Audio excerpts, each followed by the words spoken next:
Berkshire Hathaway Home Services sales executives for our video message of the week. All right, today's video message is entitled 5 Tips on How to Think and What Do You Actually Do When You're in a Low Inventory Market. Let's jump right in. First of all, how do you think?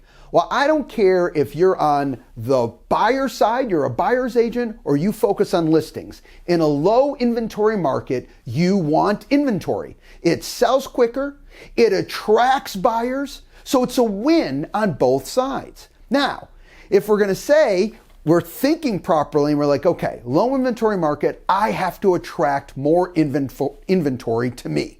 So if you're thinking correctly, the next question is how do I do that most effectively? All right, let's talk about that. First, you have to have more conversations about listings. If you're not having daily conversations about listings, all right, then guess what? The chances of you getting more listings are much slimmer to none, okay, to be able to make that happen. And we want that to happen for you. All right, so more conversations. But what type of conversations should I have? Well, I want you to keep this in mind. If you're going to be more effective at solidifying listings, then I want you to be, number one, a counselor, a consultant type presenter. Okay, you can even say consultative type selling.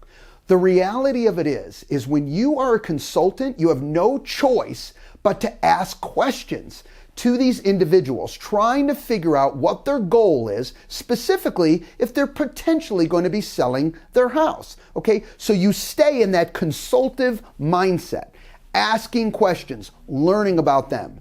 Second, if you want to be the one chosen to sell their house, then I've said it before and I'm going to say it now, you have to be the hyper-local expert.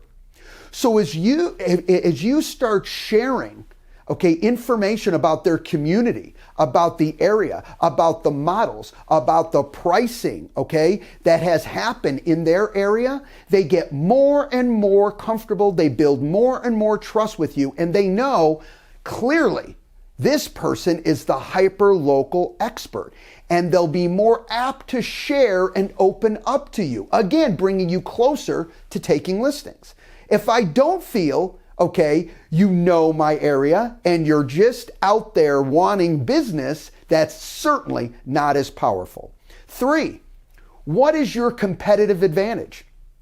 You know what? A lot of agents out there. Why you?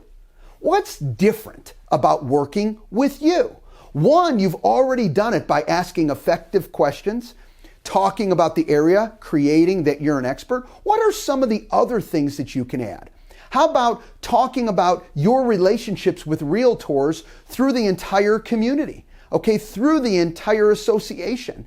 Because guess what? When they talk about other realtors or other opportunities, you know what? You can then bring up how effective you are working with other realtors, all right? So not only do you know the area, you're really good, which ties into your negotiation and your ability, okay, to maximize their equity and attract more buyers to their property. Look, if you aren't different than everyone else, guess what? You're not giving me any compelling reason to work with you. Now, a couple more ideas here. So first, you have to have, like I said, more conversations. So now you're having conversations and you know what to talk about. What about taking that conversation to the next step and now you're at face-to-face meetings?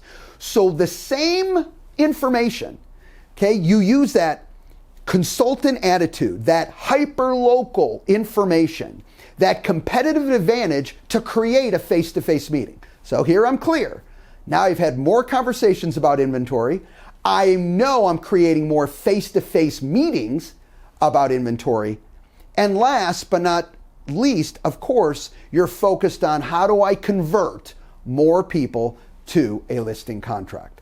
Look, don't make this harder than it is, but clearly, if you want to increase inventory and in a low inventory market, it is truly a must and a grand slam. So if you're going to do this, then you need to be thinking right and you need to be doing the right things. Have a great week, everybody, and we'll talk to you next week. Bye-bye.